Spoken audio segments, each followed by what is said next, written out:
Usually we do start these events off by singing the national anthem. That was last night? Okay, I missed it. Okay, so we're going to keep it right on going here. Thank you, Maribel, for that beautiful performance. You know, you got us all up, we got loose, that's good. You know, we all got some blood flowing. So our next, I want to introduce the jury.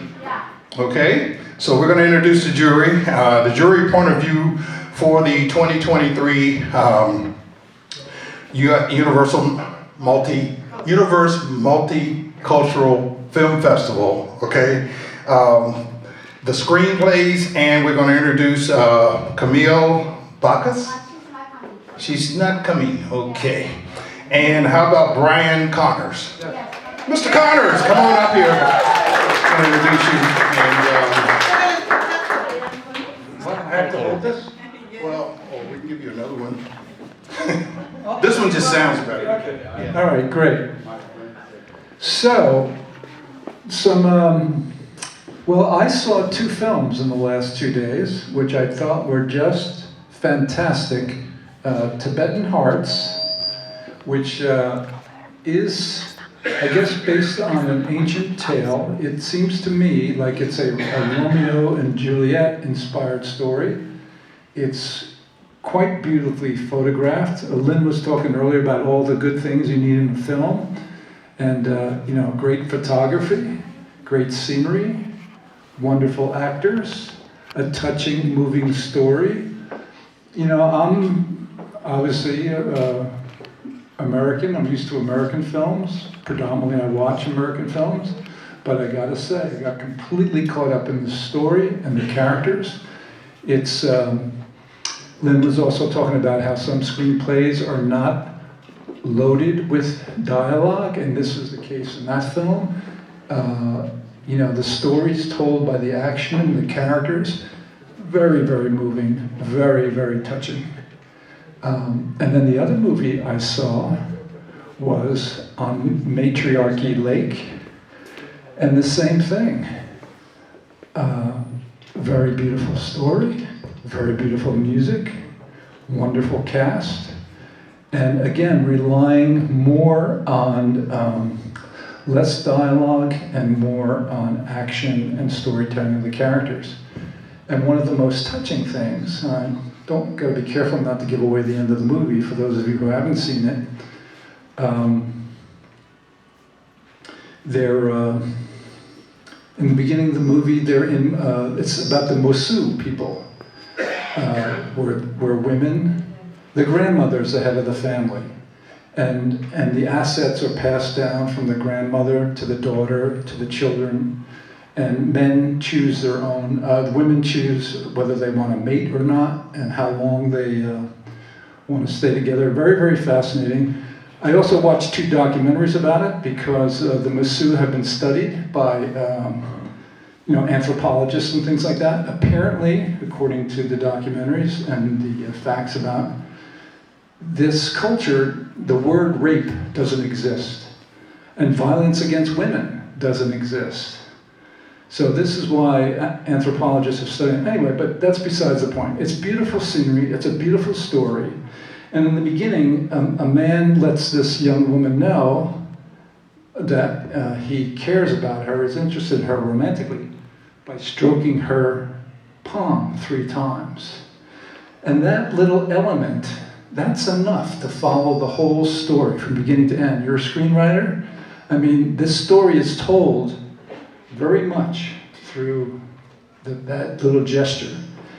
And it's touching and moving. The actors are quite, you know, this is a very handsome guy. This guy could be the next Chinese Brad Pitt over here. I don't know what his ancestry is, but he's certainly a good-looking guy, and he's a very good actor.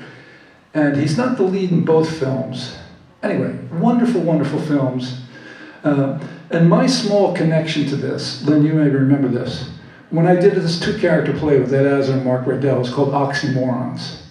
And Mark Rydell's character dominated the play. And Ed was, you know, 8 Emmys and 5 Golden Globes. He'd be just sitting there, and people going, why isn't Ed talking? He was on stage the whole time. Anyway, I started to write decades later, more dialogue for Ed, just so that Ed would have more to do in this play. And then I don't know if this is coincidental or not, Lynn, but before I even knew about this movie or saw this movie, this is 10 years ago, I had bumped into this story about the matriarchy and the Mosu. And I got interested in it, unrelated to Lynn, unrelated to this movie. So I gave Ed Asner, because it's a real, I try to write from both sides, but this play of mine is very macho, or whatever, it might even be misogynist. It's two men, and they're bitching about their wives and money, and there's jealousy, there's all this stuff. But I gave Ed this long monologue about Buddha and Buddhism and what they were learning it and appreciating it. And I had Ed Asner talk about the Mosu and how women control everything. And I did it very seriously, and Ed told it from the heart very, very seriously. But at the end of his long monologue, he goes, yeah, and if a woman doesn't want a man, she kicks him out in the morning. And then Mark Rydell's response was very deadpan on, goes, yeah, my wife kicks me out in the morning too. It got a huge laugh. So there was this long, long story, sociology, it's just fascinating, and you're serious, you're learning it, you're glued to it, and then Mark would just dismiss it with, yeah, my wife kicks me out in the morning too. Anyway, that's my connection to it. It was meant to be that I wound up seeing it. Two wonderful films. I know there are many others. I'm sorry I didn't get to see them. I will watch them more. But boy, I gotta say, those two movies are just wonderful. Fine work. Hats off to you, Lynn, and hats off to the...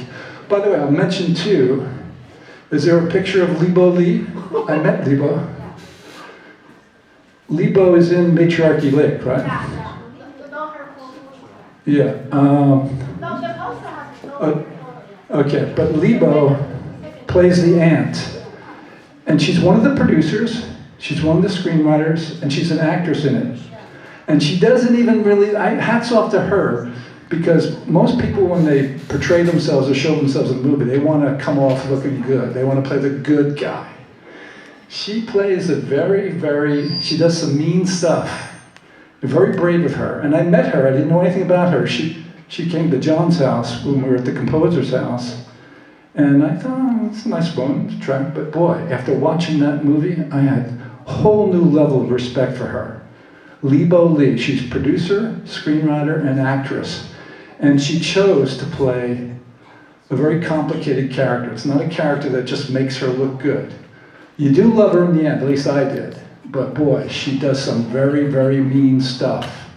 Women can be very mean to men on Matriarchy Lake. Anyway, I'm talking too much. What's next? Yeah, who's up next? Thank you. Thank you, Mr. Connors. Just by listening to him, you can tell that he's a veteran in the business, very knowledgeable. And if you haven't had a chance to meet him and shake his hand, I would encourage you to do so before you leave tonight. Alrighty, so we're going to keep this thing moving. We have the Screenplay Live Showcase. The screenplay is titled Moksha? Moksha. Okay, all right, so I would imagine you were the one that is responsible for it. Oh, you just ended. Okay, well, that's good enough for me. Okay, so the writer is Sharon Lankia. Director is Chris Philo. Okay. Okay, close enough, right? Okay. Thank you. All right, guys, come on up here. Thank you. Thank you very much. So we are called Voices on Paper, or VOP. We are a table read and feedback group of actors and writers who meet on a weekly basis, and we read scripts from first-time writers to produced writers. It doesn't matter to us. We want to get our hands on everything and help out as much as we can. We're going to introduce ourselves one by one, and then we'll start. We have 18 pages of an excerpt of Moksha. So my name is Chris Philippe. I'm an actor, writer. I'm European and Latin American. Hi, my name is Wayne J. I'm an actor and voice actor. Hey, I'm Joe Filipponi. I'm an actor, voice actor, and director. Hi, my name is Ashna Sharon, and I'm an actor and screenwriter. Hi, my name is Jeremy Pace. I'm an actor and stand-up comedian, believe it or not.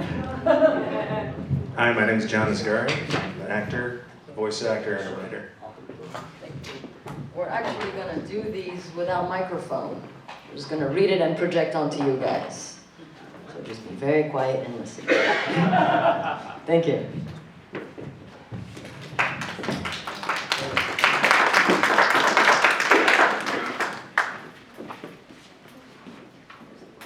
Motion, written by Soren D. Lockwood. Black screen. Super. This I tell you, decay is inherent in all component things. Work out your own salvation with diligence. Gautam Buddha. The sounds of fire begin to wail in the wind. The roar of fusion engines ignited. Interior, the bungalow, day. A handsome Indian man in a meditative pose, Veer Shah, 34, with an athletic body hugged by a kurta. A massive blaze encloses it. The roar continues. Exterior, forest ground, day. The wailing recedes. Female voices sing with a mother's love in traditional Hindu style. A woman's hands drift and lift a crying newborn Indian boy out from under a bed of earth. They carefully cleanse the child. His eyes adjust with curiosity. The hands smudge a green paste vertically on the baby's forehead. Electric flames rise. Oak trees sway. A towering wall of red fire torments a dying forest. The smoke birthed from the wildfire chokes the air. Funeral pyres emerge from a burning oak forest. A priestess blesses and administers last rites to a man. He bows his head and lays down on a low bed of branches. Flames rise up, engulfing and burning him, still alive. These mass cremations in progress are actually mass ritual suicides. Super, 2161 CE. Humanity is rebuilding after the great climate death.